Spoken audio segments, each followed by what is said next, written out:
menurut babat tanah Jawa.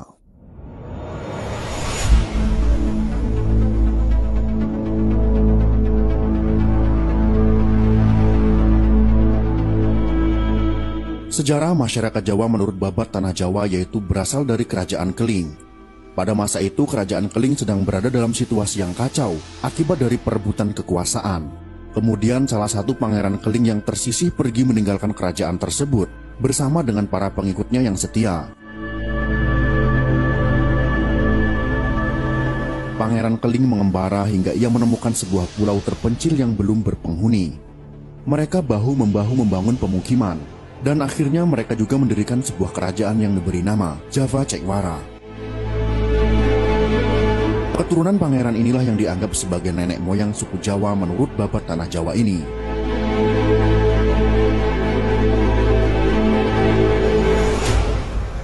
Menurut arkeolog,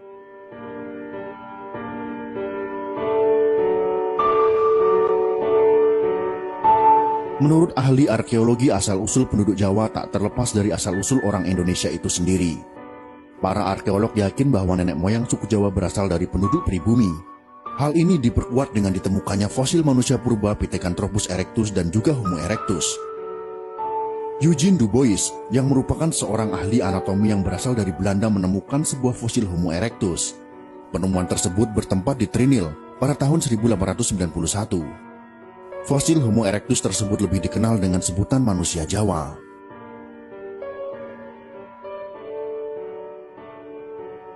Kemudian dilakukan perbandingan antara DNA pada fosil manusia kuno tersebut dengan suku Jawa pada masa kini. Hasil yang didapat cukup menarik, bahwa DNA tersebut tidak memiliki perbedaan yang jauh satu sama lainnya. Hal tersebut akhirnya dipercayai oleh beberapa ahli arkeologi sebagai teori asal-usul keberadaan suku Jawa.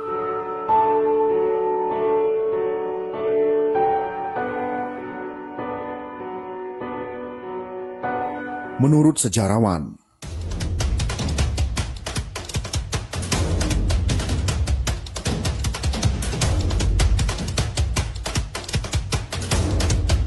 berbeda dengan pendapat para arkeolog, para sejarawan justru meyakini jika asal-usul orang Jawa atau suku Jawa berasal dari orang-orang Yunan, Cina masa lalu yang melakukan pengembaraan ke seluruh wilayah Nusantara.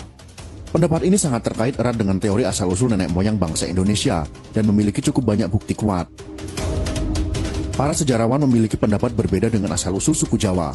Von Hein Galdern menyebutkan bahwa telah terjadi migrasi penduduk dari daerah Tiongkok bagian selatan atau biasa disebut Yunan di Kepulauan Nusantara.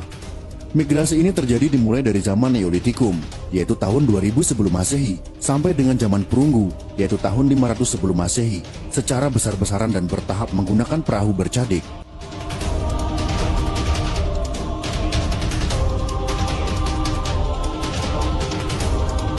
Menurut Dr. Hakern, yang mengungkapkan penelitiannya pada tahun 1899, menyebutkan bahwa bahasa daerah di Indonesia mirip satu sama lainnya.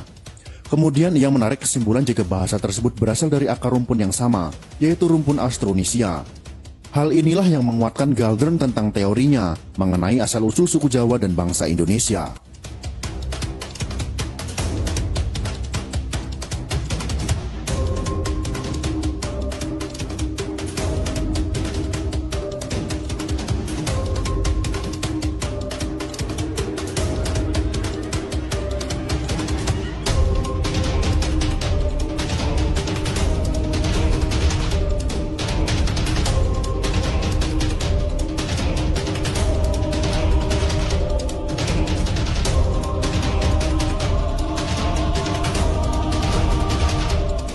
Menurut tulisan kuno India,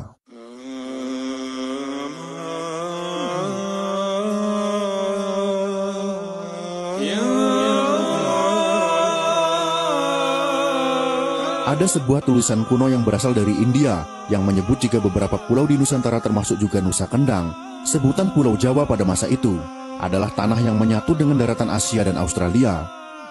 Pulau Jawa dan beberapa pulau lainnya kemudian terpisah oleh meningkatnya permukaan air laut dalam jangka waktu yang lama. Adapun dalam tulisan tersebut, disebutkan pula bahwa seorang pengembara yang bernama Aji Saka adalah orang yang pertama kali menginjakan kaki di daratan Jawa ini. Ia menetap di sana bersama beberapa orang pengawalnya, dan menjadikan mereka sebagai nenek moyang orang dari suku Jawa.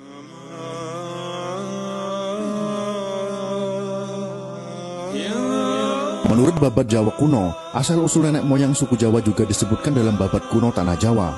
Dalam babat Tanah Jawa ini diceritakan bahwa seorang pangeran dari kerajaan Keling bersama para pengikutnya yang tersisih akibat perebutan kekuasaan yang membuka lahan baru di sebuah pulau terpencil dan masih belum berpenghuni. Mereka hidup menetap dan berkoloni membentuk sebuah kerajaan baru di sana dan membangun peradabannya sendiri. Kerajaan tersebut pada masa selanjutnya dikenal dengan nama Java Cekmara.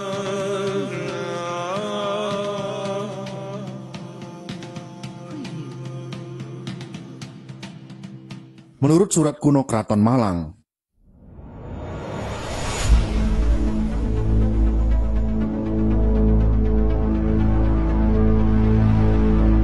sejarah tentang asal-usul suku Jawa juga ditemukan dalam sebuah surat kuno dari Keraton Malang. Dalam surat itu disebutkan bahwa asal-usul orang Jawa dimulai ketika Raja Rum, raja dari Kesultanan Turki pada tahun 450 sebelum Masehi, mengirim rakyatnya untuk membuka lahan di pulau kekuasaannya yang masih belum berpenghuni. Para rakyat yang dikirim terbagi menjadi beberapa golongan ini, merasa sangat senang karena menemukan pulau yang sangat subur. Tanaman mudah hidup dan bahan pangan mudah ditemukan. Salah satu tanaman yang banyak tumbuh liar di pulau ini adalah tanaman jawi. Oleh orang yang datang, nama tanaman ini kemudian dijadikan nama pulau tersebut, yaitu Pulau Jawi.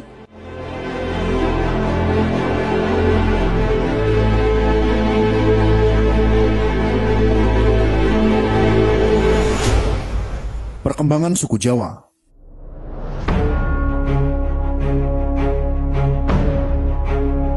Perkembangan suku Jawa mulai terjadi signifikan ketika Kertanegara memerintah kerajaan Singosari pada akhir abad ke-13. Raja yang senang memperluas wilayahnya ini melakukan beberapa ekspedisi besar seperti misalnya ke Madura, Bali, Kalimantan, dan yang paling penting adalah ke Pulau Sumatera.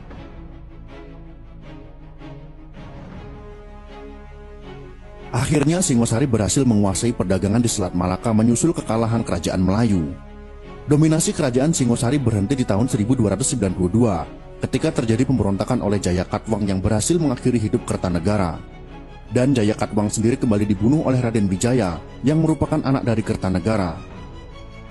Nantinya Raden Wijaya akan mendirikan Majapahit, salah satu kerajaan yang terbesar di Nusantara pada masa itu.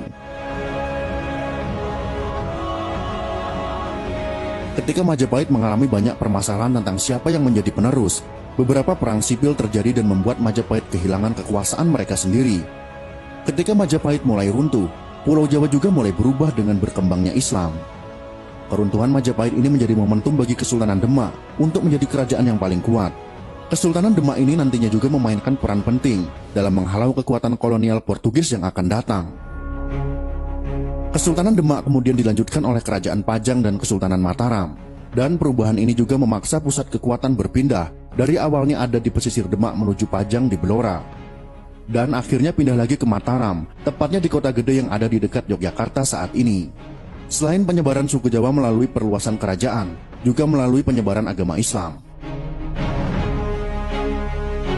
Selain di dalam negeri, suku Jawa juga muncul di Semenanjung Malaya sejak lama, mengikuti perkembangan Islam. Hubungan antara Malaka dan Jawa sendiri merupakan sebuah hal penting yang berperan besar dalam berkembangnya Islam di Indonesia karena banyak misionaris Islam yang dikirim dari Malaka ke beberapa daerah perdagangan di pantai utara Jawa. Migrasi-migrasi ini memperluas ruang lingkup yang harus ditelaah ketika para sejarawan menyelidiki jejak asal-usul suku Jawa dalam sejarah.